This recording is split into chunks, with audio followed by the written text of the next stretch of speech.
আসসালামু আলাইকুম বন্ধুরা, আশা করি সবাই সুস্থ আছেন। বন্ধুরা, স্ক্রিনে বর্তমানে আপনারা যেই বিমানটির দৃশ্য দেখছেন, এটি সংযুক্ত আরব আমিরাতের যে রাজকীয় বহর রয়েছে, রয়্যাল জেট বহর, তার একটি ভিআইপি বিমান এবং এটি বোয়িং এর তৈরিকৃত 737-7 বিমান। দেখুন, এই বিমানটি আন্তর্জাতিকভাবে ইরান যুদ্ধে এখন প্রচণ্ডভাবে আলোচনায়। কেন আলোচনায়?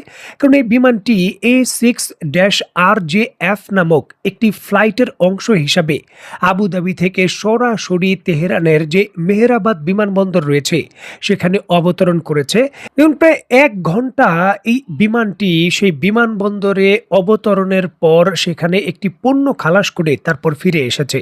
আর এরপরই আলোচনার তোলপাড়। দেখুন, 18 থেকে 21 টন কার্গো বহনকারী এই বিমানটি ভর্তি করে বিভিন্ন ধরনের গোল্ডের বার ছিল এমনটা শোনা যাচ্ছে। দেখুন, প্রায় 10 থেকে 20 বিলিয়ন ডলার ইরানে হস্তান্তরের প্রক্রিয়ার অংশ হিসাবেই প্রথম ধাপে সংযুক্ত আরব আমিরাত এই 3 বিলিয়ন ডলার সমপরিমাণের এই গোল্ড সরাসরি ইরানে হস্তান্তর করেছে এমনটা অভিযোগ উঠেছে, যদিও সংযুক্ত আরব আমিরাত স্বীকার করেনি। যদিও কূটনীতিক চ্যালেঞ্জের কারণে সংযুক্ত আরব আমিরাত বিষয়টি অস্বীকার করেছে এমনটা বলা হচ্ছে, তবে হাওয়ার উপর কোনো খবর নয়, পাকা খবর। স্ক্রিনে নিশ্চয়ই আপনারা দেখতে পাচ্ছেন, রয়টার্স থেকে শুরু করে দ্য বিজনেস স্ট্যান্ডার্ড এবং অন্যান্য পৃথিবীর বড় বড় সংবাদ মাধ্যম এই খবরের সত্যতা নিয়ে আনুষ্ঠানিকভাবে প্রতিবেদন প্রকাশ করেছে। 10 বিলিয়ন থেকে সর্বোচ্চ 20 বিলিয়ন ডলার ইরানের সঙ্গে সমঝোতায় এসেছে সংযুক্ত আরব আমিরাত। এর বিনিময়ে সংযুক্ত আরব আমিরাতে নতুন করে কোনো হামলা করবে না ইরান। এর জন্য ক্ষতিপূরণ হিসাবে এবং ইরানের অর্থ সংযুক্ত আরব আমিরাতে যা ফ্রিজ রয়েছে, এই দুই অর্থই 10 থেকে 20 বিলিয়ন ডলার ইরানের কাছে আনুষ্ঠানিকভাবে ধাপে ধাপে হস্তান্তর করবে সংযুক্ত আরব আমিরাত, যার প্রথম দফায় প্রায় 3 বিলিয়ন ডলার সমপরিমাণের বিভিন্ন ধরনের কিছু কিছু ইউরোপিয়ান কারেন্সি আর বাকিগুলো হলো গোল্ড। বলা হচ্ছে 17 থেকে 18 টন গোল্ড সরাসরি ইরানের কাছে হস্তান্তর করা হয়েছে এই বিমানের মাধ্যমে। দেখুন, ইরানের সংবাদ মাধ্যম তাবাক এই বিষয়কে কেন্দ্র করে একটি ছবি প্রকাশ করে বিস্তারিত তথ্যে তারা বলেছে যে 1 ঘন্টার মতো সংযুক্ত আরব আমিরাতের রয়্যাল ফ্যামিলির এই রয়্যাল কার্গো বিমান অবস্থান করেছিল ইরানের বিমানবন্দরে। জরুরি কার্গো খালাস করে সাথে সাথে 1 ঘন্টার মধ্যেই তারা আবার চলে যায়। সামরিক অনেক বিশেষজ্ঞরাই বলছেন যে এখানে যদিও বলা হচ্ছে 3 বিলিয়ন মার্কিন ডলার, তবে কোনো ডলারের কোনো ধরনের লেনদেন এখানে হয়নি। হতে পারে এখানে ইউরো বা হতে পারে কিছু কিছু রয়েছে সংযুক্ত আরব আমিরাতের যে কারেন্সি রয়েছে দিরহাম, সেগুলো কিছু কিছু হতে পারে, বাকি পুরোটাই কিন্তু গোল্ডে হয়েছে।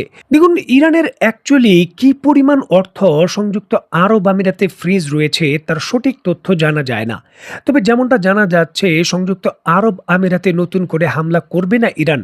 এই ক্ষেত্রে সংযুক্ত আরব আমিরাত কিছুটা কিন্তু ক্ষতিপূরণও দিচ্ছে। দেখুন, সংযুক্ত আরব আমিরাত পৃথিবীর অন্যতম সেফ দেশ হিসাবে স্বীকৃত ছিল, যার জন্য দেশটিতে বিপুল পরিমাণে বিদেশি বিনিয়োগকারী আসতেন এবং ধনী ধনী বিলিনিয়ার যারা রয়েছেন তাদের সম্পত্তি এবং অনেকে কিন্তু স্থানান্তর হয়ে গিয়েছিলেন স্থায়ীভাবে সংযুক্ত আরব আমিরাতে। তবে ইরানের এই সংযুক্ত আরব আমিরাতে হামলার কারণে তাদের ব্যবসা বাণিজ্যের সুনাম এবং পর্যটন খ্যাত এই রাষ্ট্রটি ব্যাপক ভিত্তিতে অর্থনৈতিকভাবে ধাক্কা খেয়েছে। সেখান থেকে উত্তোলনের জন্য এই দেশটি আর কোনো ঝুঁকি নিতে চায় না, যার জন্যই কিন্তু ইরানের সঙ্গে অর্থনৈতিকভাবে এই আদান প্রদানের মাধ্যমে নিরাপত্তার গ্যারান্টি নিশ্চিত করছে। দেখুন, ইরানকে নতুন করে এই বিপুল পরিমাণের অর্থ প্রদান নতুন যুক্তরাষ্ট্রের যে স্ট্র্যাটেজিক কৌশল রয়েছে সেখানেও প্রশ্ন তুলেছে যে নিরাপত্তার গ্যারান্টি এখন কি ইরানেরটা গুরুত্বপূর্ণ বেশি, যার জন্য যুক্তরাষ্ট্রের যে নির্দেশনা রয়েছে তা অনেকটা বলতে পারেন পাশ কাটিয়ে সংযুক্ত আরব আমিরাত ইরানকে এই বিপুল পরিমাণের অর্থ দিল।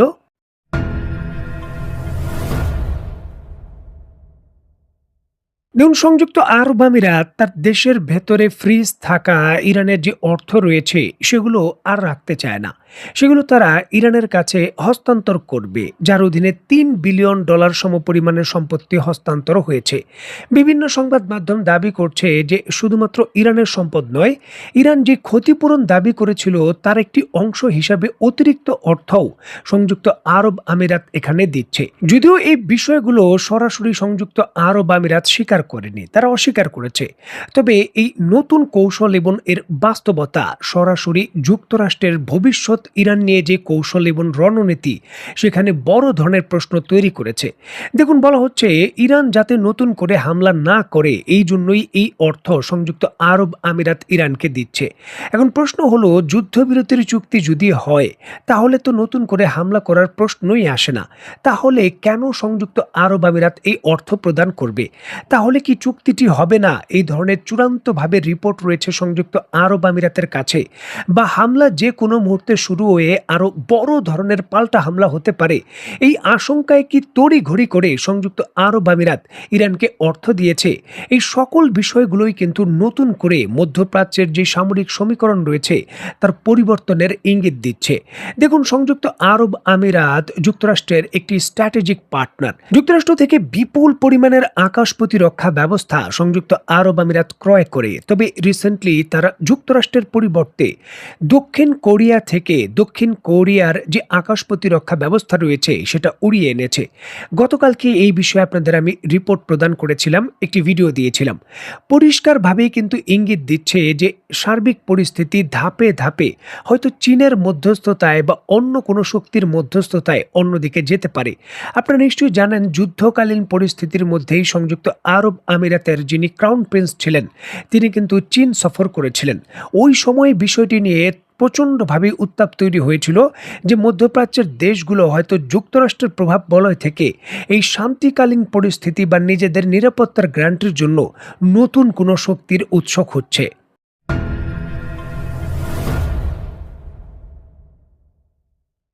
যুক্তরাষ্ট্রের আনুষ্ঠানিক নিষেধাজ্ঞা ইরানের উপর এখনও কার্যকর। সুয়েপ কোডের মাধ্যমে কোনো ধরনের আর্থিক লেনদেন ইরানের পক্ষে সম্ভব নয়। যেই দেশই এই প্রচেষ্টা করবে সেই দেশের উপরই যুক্তরাষ্ট্রের নিষেধাজ্ঞা আসতে পারে। আর ঠিক এমতো অবস্থায় সংযুক্ত আরব আমিরাতের বিরুদ্ধে অভিযোগ উঠেছে তারা $3 বিলিয়ন অর্থায়ন করে ফেলেছে বা অর্থ হস্তান্তর করে ফেলেছে ইরানের ভেতর, যেটি যুক্তরাষ্ট্রের সিদ্ধান্তে হয়েছে এমনটা মনে হচ্ছে না। তবে প্রশ্ন হলো, তাহলে মধ্যস্থতাকারী কে? কোন দেশ মধ্যস্থতা করেছে? এখানে কিন্তু চীনের নামটি বারবার উঠে আসছে। দেখুন, এর পূর্বে যখন সংযুক্ত আরব আমিরাতের কর্তৃপক্ষ যুদ্ধকালীন পরিস্থিতিতেই ইরানের সঙ্গে সমঝোতার জন্য চীন সফর করেছিল একেবারে এপ্রিলের 13 তারিখের দিকে, তখনই কিন্তু বিষয়গুলো নিয়ে হইচই পড়ে গিয়েছিল। যদিও ডোনাল্ড ট্রাম্প পরবর্তী সময়ে চীন সফর করেন এবং সেখানেও ইরান ইস্যুকে কেন্দ্র করে কোনো বড় ধরনের সুখবর পাওয়া যায়নি। এখানেই কিন্তু বড় ভিত্তিতে প্রশ্ন আসছে যে ইরানের সঙ্গে যুক্তরাষ্ট্রের পাকিস্তানের মধ্যস্থতায় যে সম্ভাব্য শান্তি চুক্তি স্বাক্ষরের কথা বলা হচ্ছে, যেটি ট্রাম্প আজকেই স্বাক্ষর করতে চেয়েছিলেন, তড়িঘড়ি করে ইরান পিছিয়ে দিয়েছে। তাহলে কি চীনের মধ্যস্থতায় বা চীনের কোনো সংযুক্তি ছাড়া সেই চুক্তিটি স্বাক্ষরিত হবে না? বা এখানে ইরানের পক্ষ থেকে চীনকে সরাসরি যুক্ত করার বিষয়ে কোনো প্রস্তাব কি আসতে পারে? আর এই আশঙ্কায় তড়িঘড়ি করে যুক্তরাষ্ট্র এই চুক্তি স্বাক্ষরিত করতে চায়। অনেক প্রশ্ন রয়েছে, অনেক কিছুর ধোঁয়াশা রয়েছে। দেখার বিষয়ে চূড়ান্তভাবে এই বিষয়গুলো কবে নাগাদ পরিষ্কার হয়। তো বন্ধুরা, আজকের মতো বিদায়। নতুন কোনো ভিডিও নিয়ে আবার দেখা হবে। সেই পর্যন্ত সবাই ভালো থাকবেন, সুস্থ থাকবেন এবং বাংলাদেশকে ভালোবাসবেন। আল্লাহ হাফেজ।